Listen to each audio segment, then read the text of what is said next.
Olá, Shabbat Shalom. Estamos de volta com nossa meditação de todas as sextas-feiras à noite, meditação do nosso Kabbalat Shabbat. Lembrando que estamos vivendo ainda sob a regência espiritual da Parashá Berukotai. Aqui na diáspora, em Israel, está uma já atrasada em relação a nós.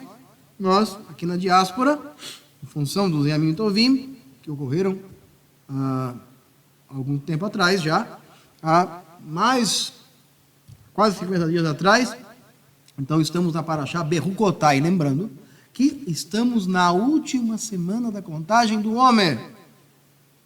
E no próximo domingo, dia 6 de Sivan, estaremos celebrando o final da festa de Hag HaBikurim, como chamamos em hebraico, a festa das primícias. A Bikurim, aquela medida de cereal que era levada no Beit HaMikdash, no Mishkan, nos dias de Moshe Rabbeinu, do dia dos nossos antepassados, e que hoje é celebrado contando a cada um desses dias, e os nossos sábios nos deram uma metodologia muito útil no que se refere à utilização desses dias para a reconstrução da nossa alma. Isso mesmo, é o que nós chamamos de Tikkun HaNeshama. Tikkun HaNeshama, peço desculpas a vocês, estamos um pouquinho irritados nós hoje. Tikkun HaNeshama, a retificação da alma, se dá através a retirada, vamos dizer assim, do desapego de nossas kelipot, as klipot. E o que são as klipot? A palavra klipá, ou klipá, significa casca. Casca. Essas cascas podem ter várias origens, podem ser traços ruins de nosso caráter, podem ser transgressões acumuladas, cometidas, podem ser sentimentos, kelipot emocionais, kelipot espirituais, kelipot comportamentais. São cascas que obstruem nossa relação com o sagrado. E quando essa relação com o sagrado se encontra obstruída, então as suas verdadeiras emanações positivas deixam de atuar de forma plena e equilibrada e harmonizada através de nós. Então, nós adoecemos. Então, na verdade, partindo desse pressuposto, partindo daquilo que obtemos de nossos sábios como ensinamento e que encontramos plena harmonia com aquilo que o Rav Yeshua Atzadik, nosso mestre, nos ensina, é de que não há, de fato, alguém que seja totalmente mau. Talvez haja, mas mesmo no estágio da imensa maldade que pode tomar um ser humano, ainda assim, essa maldade será nada mais do que o estágio final de uma doença. Então não existe gente má Existe gente doente. E essa doença é a doença causada pelas Kelipot. Então, nós temos, de um lado, as Sefirot, do outro lado, as Kelipot. Bom, as Sefirot são aquelas características oriundas de nossa criação divina, ou seja, nós viemos de Deus, como diz Shaul Hachalia, dele somos geração. Nele vivemos, nele nos movemos, nele existimos e dele somos geração. Então, se somos geração do divino, bendito seja ele, então, de uma certa forma, sua divindade se expressa na sua criatura, no caso do homem, através de suas emanações. E essas emanações, quando se encontram em equilíbrio, quando essas sefirot se encontram em equilíbrio, nós desenvolvemos aquilo que chamamos de midot positivas, ou seja, os frutos dessa harmonia, dessas emanações que Hashem nos traz através de nós a este mundo. E aí, para usar as palavras do Rav Shaul, discípulo do Rav Yeshua, que disse que o fruto do Espírito é, aí ele fala lá várias coisas, várias midot, 9 delas ele cita. Hoje em dia temos mais delas citadas nas palavras dos sábios, mas elas são as características da harmonização dessa característica de Deus em nós. Mas toda a característica de Deus em nós, ela tem dois lados, porque Deus criou o bem e o mal. Então, quando uma determinada característica divina está em desequilíbrio em mim, ela pode desenvolver uma característica negativa oriunda da mesma característica. Ou seja, o Hesed que é a bondade, pode desenvolver perdulariedade, a Gevurah, que é a força, pode desenvolver a rispidez, a economia, que pode desenvolver a avareza e assim por diante. Isso já é assunto de aulas passadas. Mas as Kelipot são, então, características em desequilíbrio em nós, transformadas em feridas, e essas feridas da alma, elas interrompem nossa relação com o sagrado. E eu quero falar de uma clipá muito importante no estudo do autoconhecimento, e sem autoconhecimento é impossível refletir a imagem de Deus, porque sem nos conhecermos a nós mesmos, não poderemos nos colocar diante de Hashem para que Ele nos faça sua imagem e semelhança. E alguém pode dizer, mas Tom, como eu faço isso? Como é que eu posso me tornar a imagem de Hashem, no sentido espiritual? Hashem nos deu a essência de Mashiach, ou a consciência de Mashiach. Mashiach, então, torna-se um modelo, e, como o Rav Shaul ensina, ele fala, para que nos tornemos a imagem de seu filho, para que, através disso, ele seja primogênito entre muitos irmãos. Ou seja, todos nós podemos desenvolver em nós características de Mashiach. Podemos ser um pequeno Mashiach em nosso tempo, em nossa geração, em nosso núcleo de relacionamento, e podemos ajudar junto dele, porque somos uma mesma alma com ele, a preparar nesse mundo uma habitação aonde a presença divina possa voltar a habitar no meio de nós, cumprindo o mandamento que ele nos deu lá em Êxodo, capítulo 20, verso 5, que diz, aliás, 25, verso 8, desculpa, 25, verso 8, que diz, Ve'asulim mikdash ve'shiranti betorem. Construam para mim um santuário e eu habitarei no meio de vós. Ok. Então, Hashem continua interagindo com o mundo. Ele interage com o mundo através da humanidade, através da sua criação, através de todas as coisas que existem.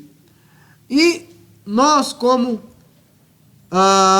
aqueles a quem ele colocou nesse mundo para o representar, à medida em que desobstruímos essa relação com ele, trazemos sua presença a este mundo. Ok? E as Kelipot interrompem esse processo. Vou usar as palavras de Shaial, o profeta Shaial, que fala, porque as vossas transgressões causam separação entre vós e o vosso Deus. Causam separação entre vós e o vosso Deus. Essa essa separação, ou seja, essa obstrução, ela adoece a nossa alma. E eu quero falar um pouquinho hoje sobre a nossa alma e a nossa doença da alma, através de um processo que está mencionado na Parashá dessa semana Berukotai, que é o que eu chamo de Pedion Aneshama ou Pedion Anefesh. Pedion Anefesh, que é o resgate da alma. Na Parashá de hoje, ela vai falar que quando um homem quiser resgatar sua alma, ele deve pagar uma quantia de acordo com sua idade, se ele é homem, se ele é mulher, se ele é velho, se ele é jovem. Ele então resgata a sua alma. Em que situação isso se dava? Se dava, por exemplo, numa situação de livramento. Aconteceu uma coisa comigo, eu não morri. Então eu vou me dar em sacrifício a Deus. Mas eu não vou fazer isso, me jogando lá no fogo do altar. Então era uma coisa voluntária, não era obrigado.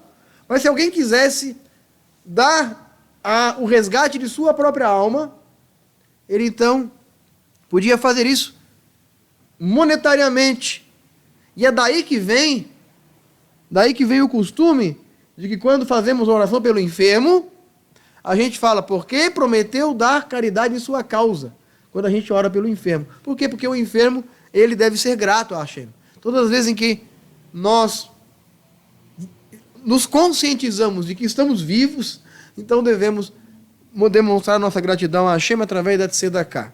Isso é o resgate da alma literal, não é? Nós vemos isso, por exemplo, no caso da filha de Jefté, que foi oferecida em sacrifício. Nossos sábios dizem que isso foi feito de forma monetária, outros dizem que ela foi trabalhar no Mishkan, enfim. Então, isso existe. Mas eu estou falando de um outro tipo de resgate da alma. Eu estou falando de uma alma cativa. E o que é uma alma cativa? Uma alma adoecida. É uma alma que está no calabouço de uma determinada circunstância. E no calabouço dessas circunstâncias, há bolor, há umidade, há escuridão, há frio e há morte. E são determinados aspectos de nossa alma, de nossa vida, que aprisionam a nossa alma e dos quais nós precisamos nos libertar. E eu quero falar, entre outras coisas, do rancor.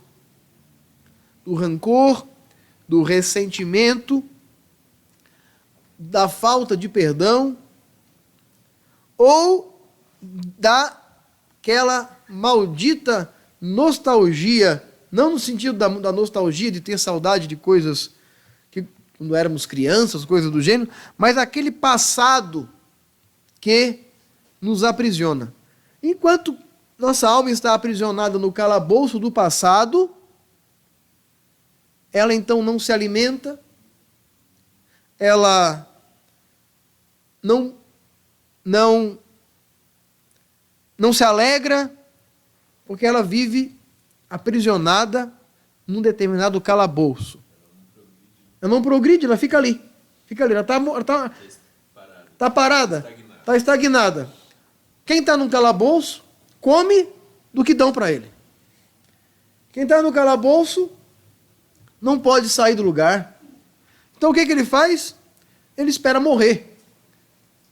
Porque se estamos ali na masmorra, é para morrer. A palavra masmorra vem de uma expressão, mais que morra. Vem daí que vem masmorra, mais que morra. A masmorra era um tipo de prisão muito, como é que eu vou dizer, muito cruel, comum na Idade Média, e que era destinada para, principalmente, inimigos do Estado ou da coroa. Pessoas acusadas de traição eram mandadas para a masmorra, que não era exatamente o calabouço, não era exatamente uma prisão qualquer. A masmorra, ela tinha uma altura, na maioria das vezes, em que a pessoa só cabia ali deitada. E tinha uma grade. E a pessoa ficava ali até morrer. Ela não podia se levantar, ela não podia sentar, ela não podia ficar em pé, ela não podia se mexer, ela ficava ali deitada.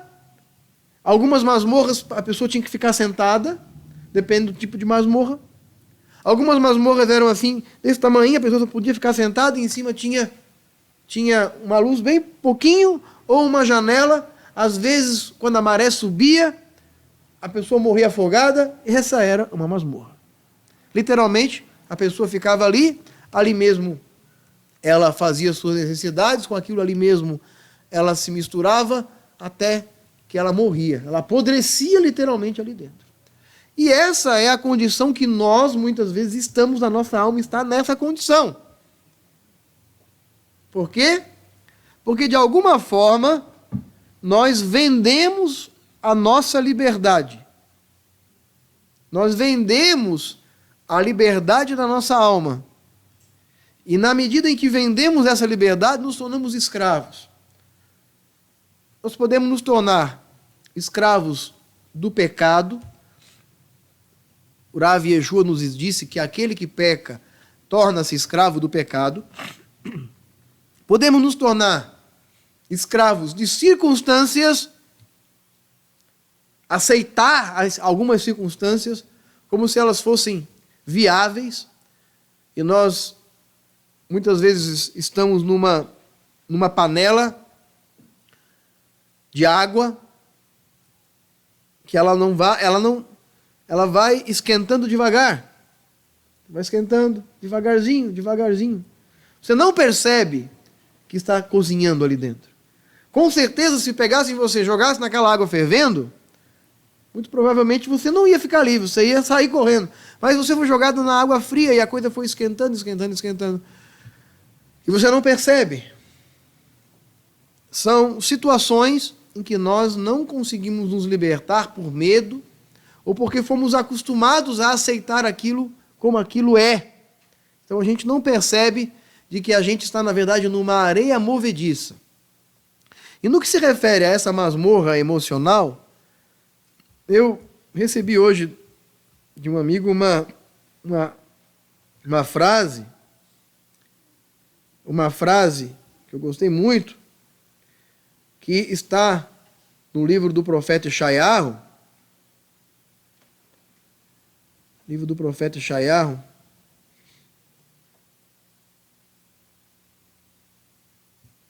capítulo 43, verso 16. Yeshayahu 43, verso 16.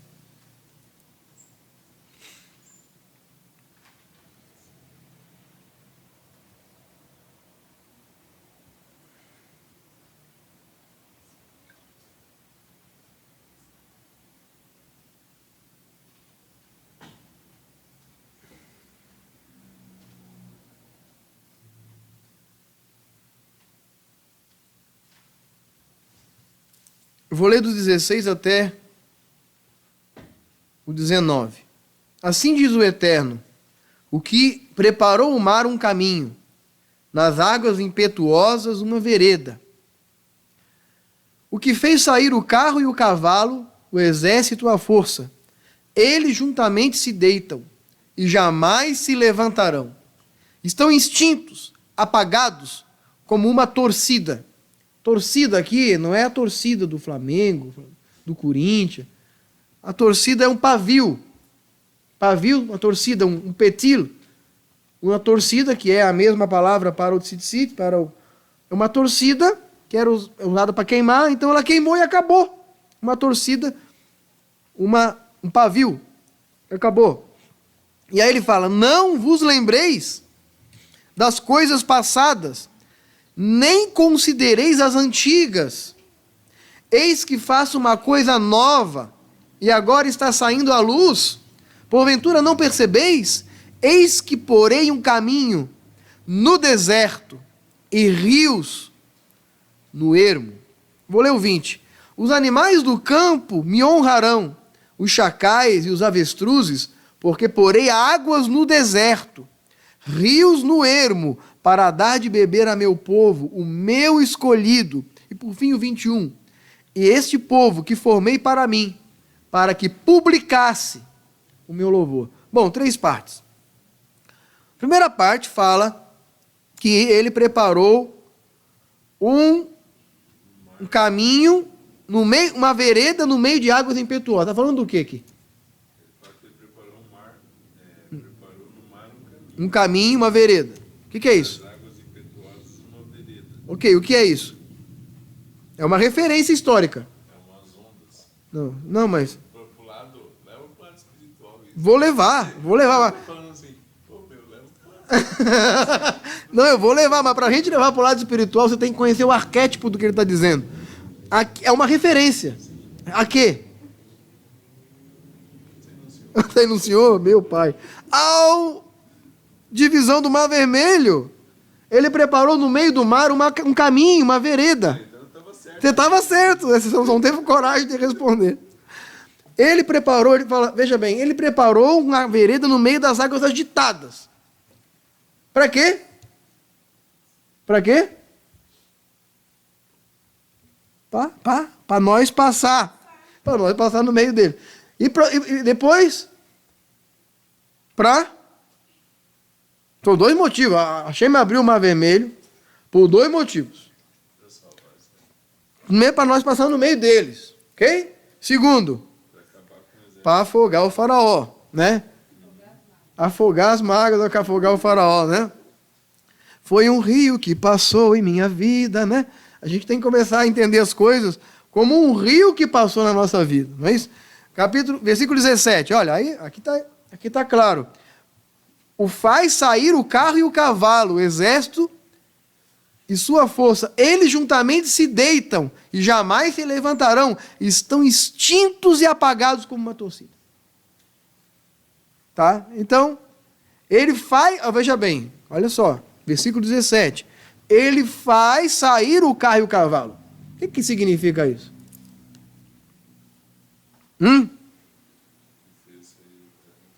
Por quê? Aqui está como se ele fizesse todo o tempo presente. Não, vamos voltar para o caso do faraó. Ele faz sair o carro. Sair de onde? Sair de onde? Não. Sair do... Ué, o faraó estava lá, do outro lado lá. Depois o mar abriu, a gente passou no meio do mar. O faraó olhou assim e falou, isso aí eu também faço. Pegou e foi, perseguiu o povo. Para quê? Para morrer. Quem foi que mandou o faraó perseguir o povo de Israel? Hashem. Ele faz sair o carro. Para quê?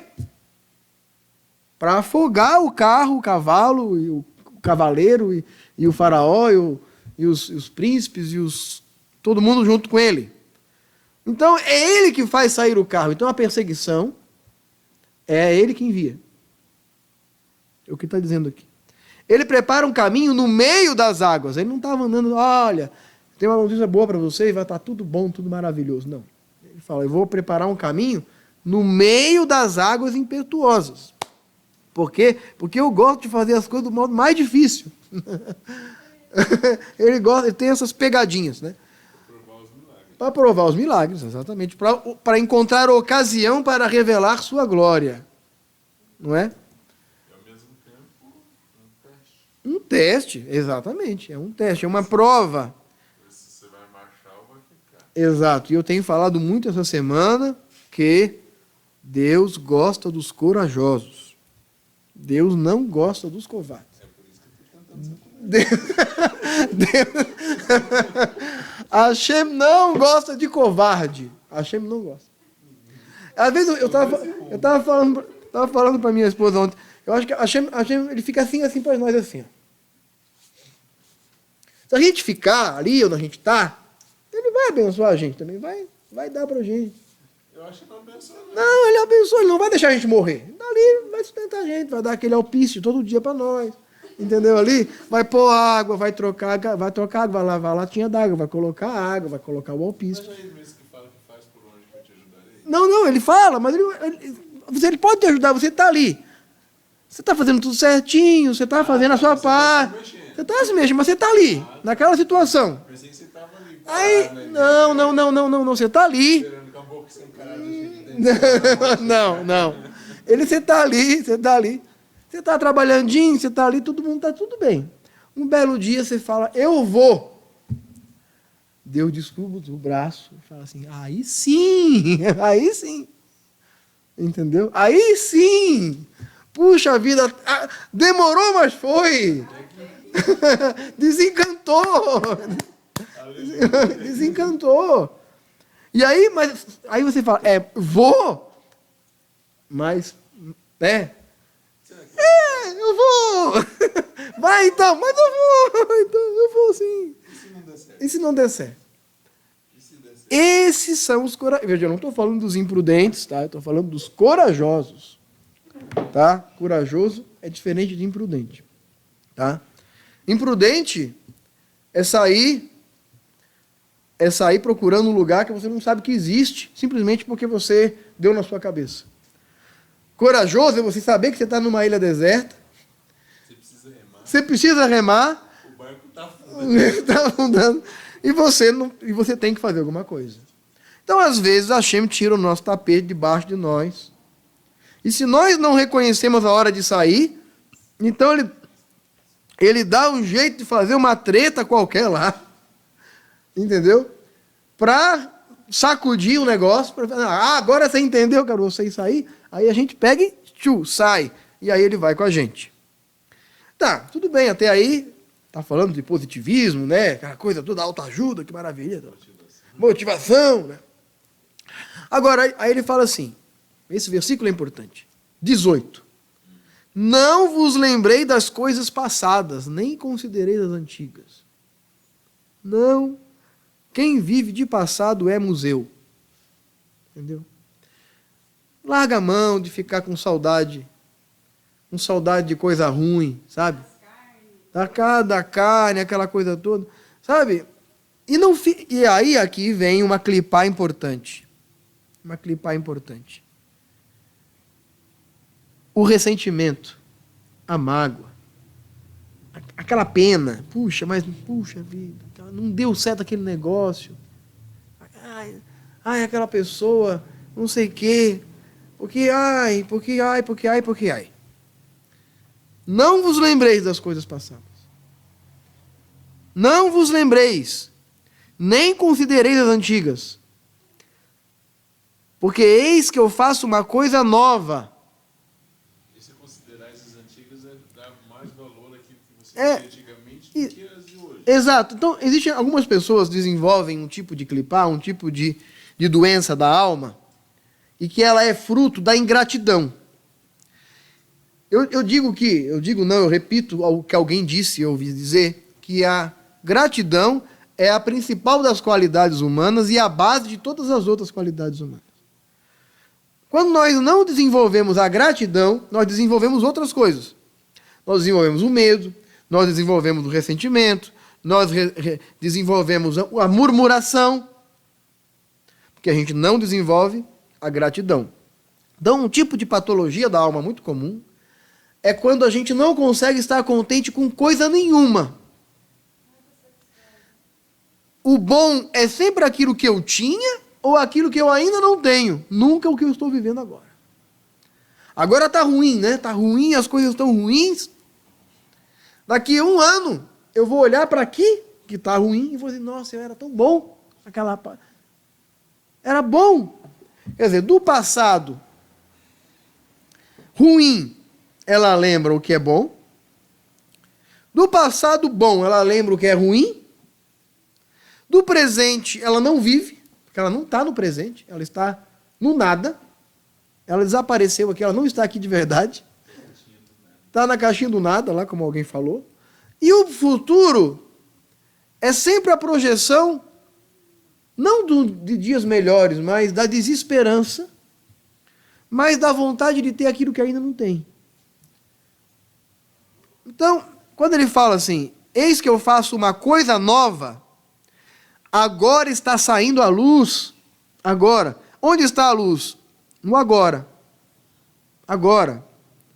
É agora, nesse momento. Deus é o Deus do agora.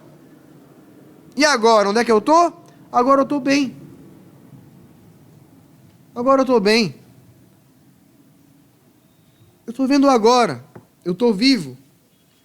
Comece a perceber as coisas que você tem que agradecer a Deus. Eu tenho certeza que você tem vários motivos para estar feliz. Mas, infelizmente, o seu ressentimento, o seu aprisionamento ao passado, as circunstâncias do passado, levaram você a se tornar insensível e anestesiado para a luz que nasce agora. Você não consegue perceber. Você não consegue perceber. Por quê? Porque sua alma está acorrentada. Você precisa fazer o resgate da alma. Só que o resgate da alma, como eu já falei, custa. Não é dinheiro, nesse caso, vamos trazer para o lado espiritual. Resgatar a alma é pagar o preço desse resgate da alma. Por exemplo, para de viver aquela mágoa passada. Esquece ela. Escolha. Escolha. Perdoar não é apenas um sentimento que você desenvolve. Perdoar é uma atitude. É uma atitude. Esqueça o que aquela pessoa fez. Liberte aquela pessoa. Liberte. Porque ao libertar aquela pessoa, você estará percebendo que a pessoa estava acorrentada a você. E quando você liberta a pessoa de você, você está, na verdade, libertando você daquela pessoa. Vai com Deus. Exato, vai com Deus. Vai, segue o teu caminho. Sabe? Liberte aquela pessoa do teu coração. Liberte. Não se apegue àquilo que você não tem mais. Ai, aquela casa que eu tinha que eu não tenho mais. Não tem? Então não tem, né? Não tem mais. Não vos lembrei das coisas passadas. Aquele dinheiro que eu perdi, aquela casa que pegou fogo, aquele cachorro que morreu, aquele namorado que me deixou, né? Sei lá. A mulher que me traiu. A mulher que me traiu. Esquece isso. Bola para frente, meu filho. Sabe? A fila anda. O bom é inimigo do melhor. Já ouviu falar isso? O bom é inimigo do melhor. Sabe? O melhor ainda está por vir. Normal você perder o bom para ter o melhor, né? Aí é uma coisa importante. Isso que você falou é um princípio importante. Quase sempre que a gente está próximo de conseguir uma coisa boa, a gente é atropelado pelo mais ou menos. O mais ou menos é um personagem travesso que, no meio da caminhada pro absolutamente excelente, ele aparece para dizer: eu estou aqui caso você precise de mim. E aí você olha e você vê o excelente tão longe e você fala: eu vou ficar com o mais ou menos mesmo. O mais ou menos é mais barato. Ele te leva para o comodismo. Então ele fala assim: mas o excelente está tão longe. Mas para quem está no meio do deserto, o mais ou menos parece o excelente. Então, só que não. Então, onde é que está o excelente? O excelente está naquilo que você projetou. Se quem não sabe o que está procurando, não sabe o que encontrou. Se você não sabe o que é o excelente, você vai encontrar o mais ou menos pelo caminho, o travesso mais ou menos, que vai chegar assim: oi, tudo bom? Eu sou o excelente. Na verdade, ele é o mais ou menos. E você vai achar que ele é excelente. Porque é você quem tem que projetar o excelente em sua mente e persegui-lo.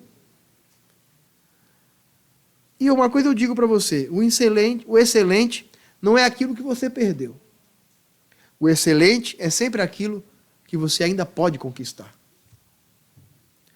Enquanto você estiver apegado ao mais ou menos, se lamentando, encontrando subterfúgios para explicar e dar uma boa e bela desculpa para estar na situação precária que você se encontra, nessa vida desgraçada que a gente vive, então você começa a lembrar, né? Puxa vida, um dia eu tive uma coisa, um dia eu fui jovem, um dia eu fiz isso, um dia eu fiz aquilo. Para cada dia existe o seu bem. Assim como para cada dia existe o seu mal, e não devemos antecipar a maldade dos dias, sofrendo por antecipação. Pense num negócio difícil, não sofrer por antecipação. Quer ver uma coisa? Samuel, quero falar com você depois um negócio muito sério.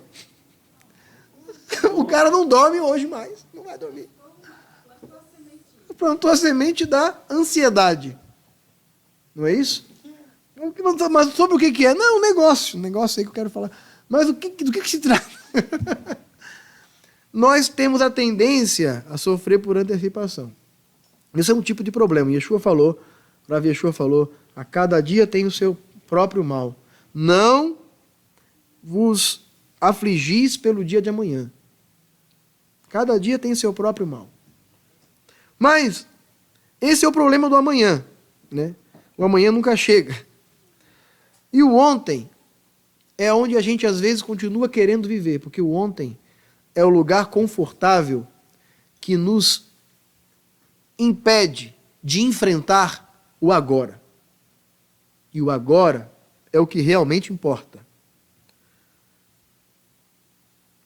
Tire de sua mente aquilo que passou de ruim. Claro que ele está falando aqui de coisas ruins, ele não está falando de coisas boas que passaram. As coisas boas a gente pega e coloca num quadro e de vez em quando olha para ela com ternura, lembra, não é? Coloca uma moldura bonita e fala, isso aqui foi um momento bom da minha vida. As coisas ruins, você queima. Escreve tudo num papelzinho, entendeu? Tudo que você gostaria de dizer sobre aquilo que você viveu. Faz uma bolinha bem pequenininha, um monte, coloca tudo dentro de um saco de lixo, às vezes vai dar 2, 3, 4, 5 sacos de lixo, 50 litros. Você pega, adicione álcool, né? Um pouquinho de querosene e joga um palitinho de fósforo e sai de perto. Esquece. Põe fogo.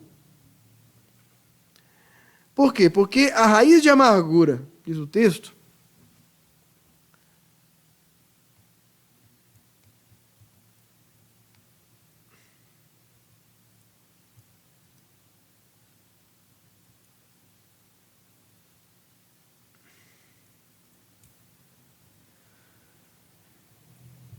carta aos Hebreus fala assim,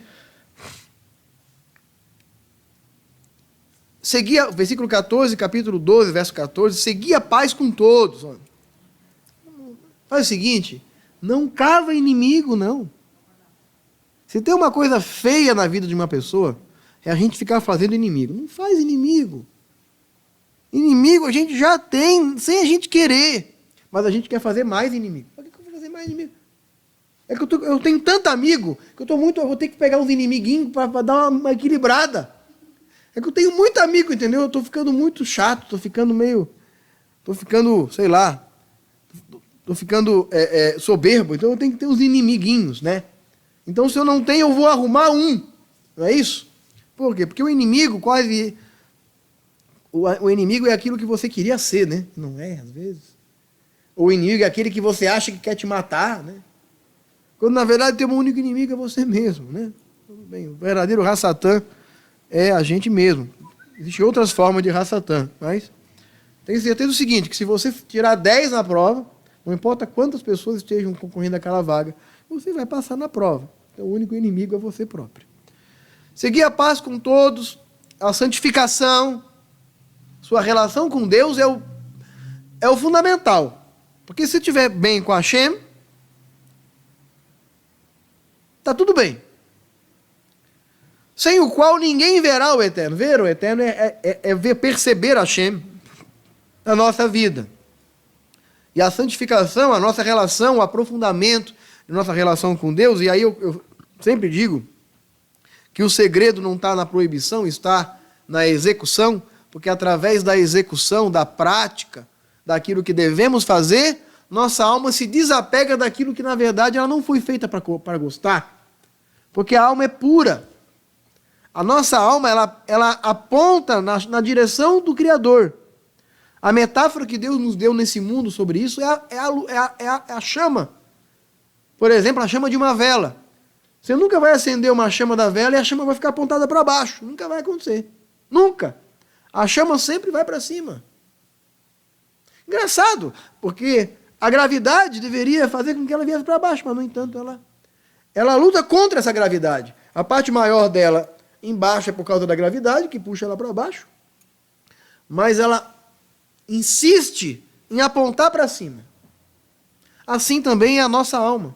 A nossa alma busca o sagrado, mas a nossa relação da nossa alma com o sagrado está obstruída pelas clipote.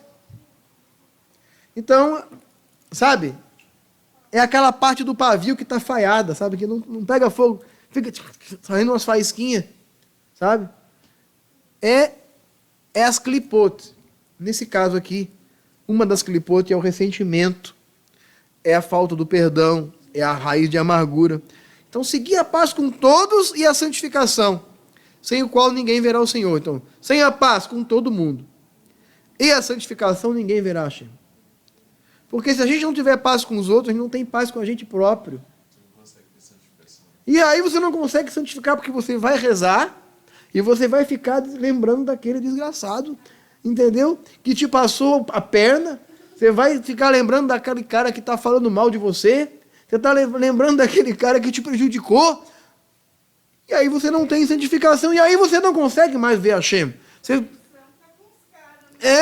Não está. Você está orando para você mesmo. Daqui a pouco você começa, oh Deus, pune aquela pessoa.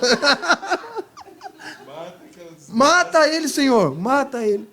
Aí, olha, vou ensinar para você uma formulazinha ruim, é um remédio ruim, mas cura, entendeu? Areni. Pense num remédio ruim de tomar, né?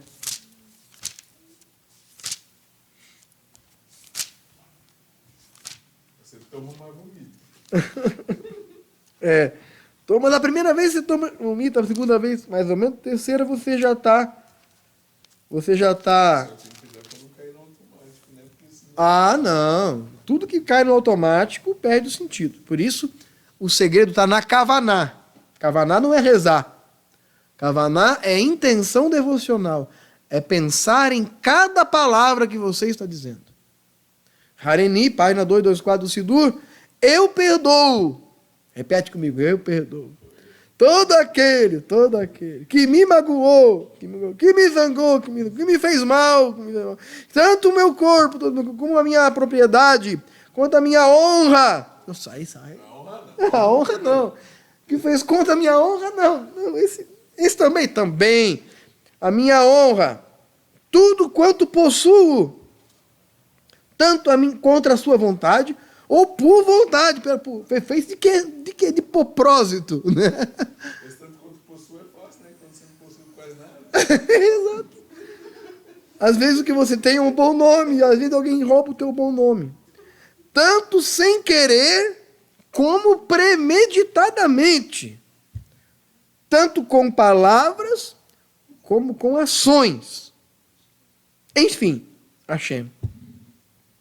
Nenhum ser humano seja castigado por minha causa. Mas Deus falou, eu amaldiçoarei os que te amaldiçoarem. Lembra da tua... Você está orando, oh Hashem, lembra da tua palavra, Abraão. Amaldiçoarei os que te amaldiçoarem. Abençoarei os que te abençoarem. Então, você amaldiçoa aquele cara que me amaldiçoou. O texto não fala assim, amaldiçoarei quem tu amaldiçoares. Não diz eu abençoarei quem tu abençoares. Não, ele diz, o texto fala, eu amaldiçoarei quem te amaldiçoar. Mas não por minha causa. Não por minha causa. Porque sabe Deus, se eu também não sou merecedor de ser penalizado por alguma coisa que eu também fiz contra alguém. Deus me livre, então.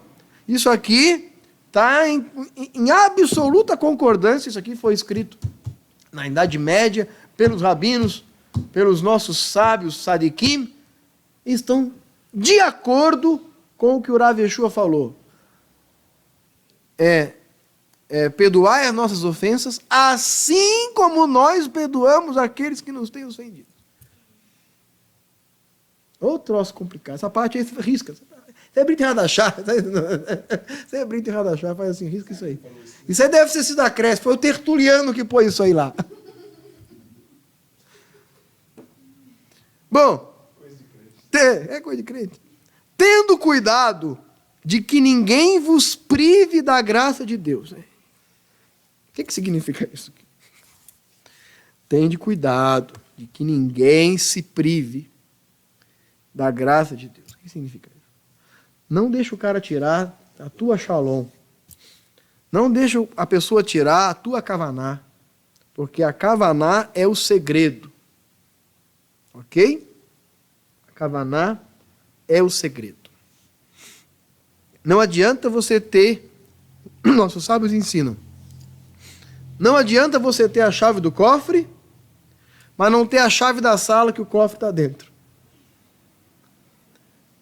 É a diferença entre verdade e realidade. Ninguém prive da graça de Deus. Não deixa ninguém... Não terceirize sua relação com Hashem. Foque nela. Foque nela. Só nela. Fica cego para o resto. E que nenhuma raiz de amargura brotando vos perturbe. Por ela muitos se contaminem.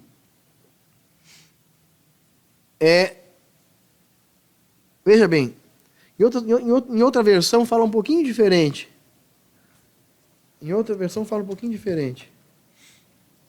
Hebreus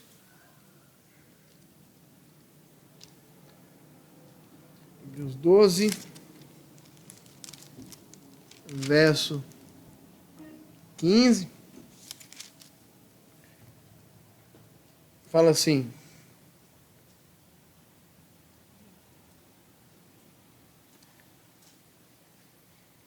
nem haja alguma raiz de amargura que brotando vos perturbe, por meio dela muitos sejam contaminados.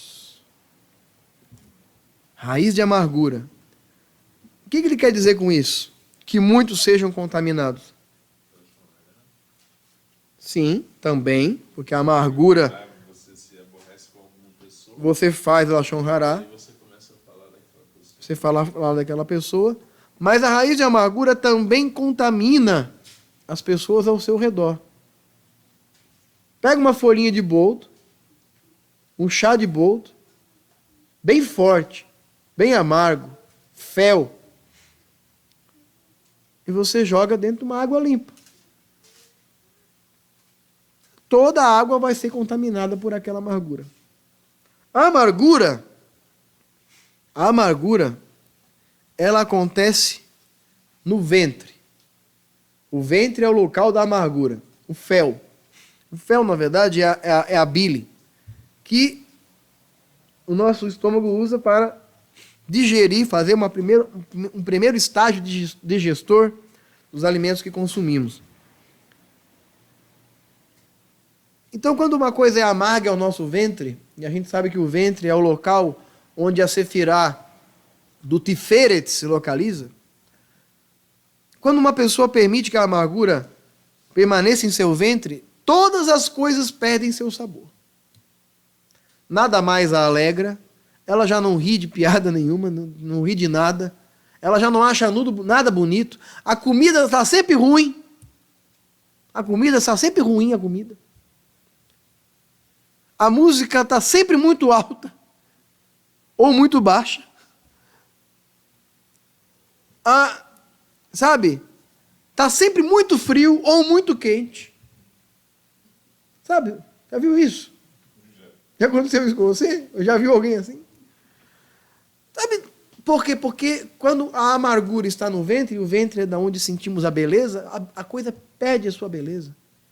A vida daquela pessoa se torna uma vida preto e branco. Aquilo que você vê como lindo, maravilhoso, a pessoa olha e não sente nada. É uma pessoa sem vida, uma pessoa apática. Porque a alma dela está doente. Então, a raiz de amargura é uma das prisões da nossa alma. E nessa paraxá de Berrucotai, nós lemos sobre o ano jubileu, sobre o ano da liberdade, quando nossas dívidas deveriam ser perdoadas e quando deveríamos perdoar as nossas dívidas, independente daquela pessoa ter ou não concluído sua dívida para conosco. Em outras palavras, desapegar.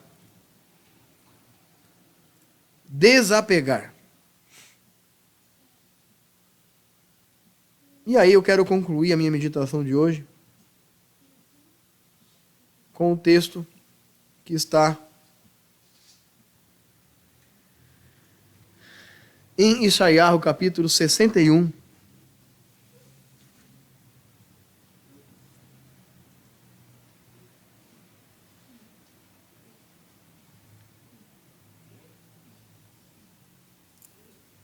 Que diz assim: o Espírito do Eterno está sobre mim. Machia leu essa Haftará lá em Cafarnaum, outros dizem que foi em Nazaré, não importa, ele foi chamado para ler, e isso ficou marcado na sua história. Porque o Senhor me ungiu para pregar boas novas aos mansos, dar boas notícias.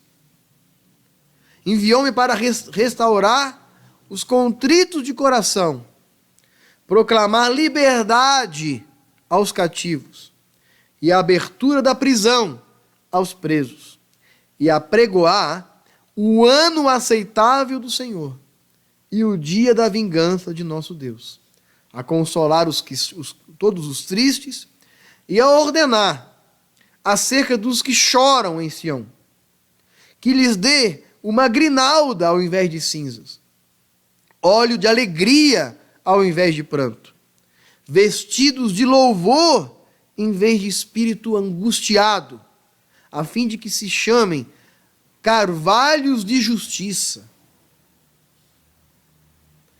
plantação do Eterno, para que ele seja glorificado. Agora veja, versículo 4.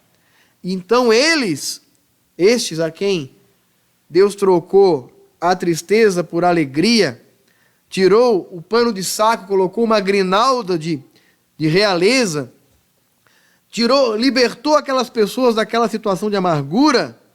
Então fala, eles edificarão antigas ruínas, aquilo que quebrou, aquilo que se dispersou, aquilo que já não existe, aquilo que derrubaram.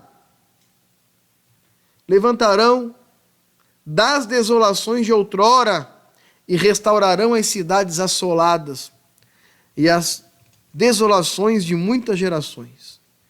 E haverá estrangeiros que apacentarão os vossos rebanhos, e estranhos serão os lavradores de vossos vinhateiros. Mas vós sereis chamados sacerdote do Eterno, e vos chamarão ministros, príncipes de nosso Deus, e comereis as riquezas das nações, e na sua glória vos gloriareis. Se eu pudesse escolher um texto para espelhar, para tentar tornar o símbolo do que eu gostaria de ser na vida das pessoas, eu escolheria esse texto. Nós, que temos uma missão, nós, por exemplo, que nos organizamos enquanto movimento Bnei Mashiach, que respeitamos os demais movimentos, mas temos um papel. Temos um papel, porque qual é o papel de um movimento? Um movimento é aquilo que movimenta.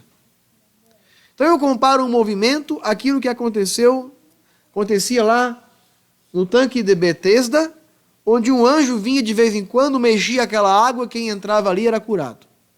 De tempos em tempos, de geração em geração, Hashem levanta movimentos para cumprir seus propósitos nesse mundo. E nós temos buscado Hashem no sentido de que Ele nos mostre qual é o propósito que devemos trazer a esse mundo. E tenho cada vez mais me sentido motivado no sentido de viver isso que está dizendo aqui. Ele nos ungiu para pregar boas novas aos mansos, para dar boas notícias, para revelar o Mashiach, para mostrar a Torá, para tirar o mundo da idolatria, para dizer sim, há uma vida fora desse poço. Restaurar os contritos de coração, buscar quem está quebrado, buscar quem está doente, buscar quem está triste. Proclamar liberdade aos cativos. Olha, não vos deixeis se tornar vítimas. Tá? Não vos submetam a quem quer vos enredar, a quem quer se tornar dono de você. Cuidado com isso. Restaurar, proclamar liberdade aos cativos, abertura de prisão aos presos, apregoar o ano aceitável. O ano aceitável e o dia da vingança do nosso Deus e consolar os que são tristes.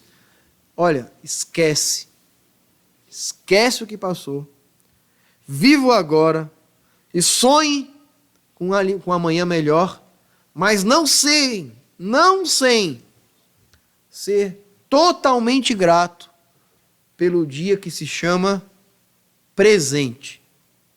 E na língua portuguesa, presente é uma palavra de duplo sentido, que significa o agora, mas que significa também uma dádiva.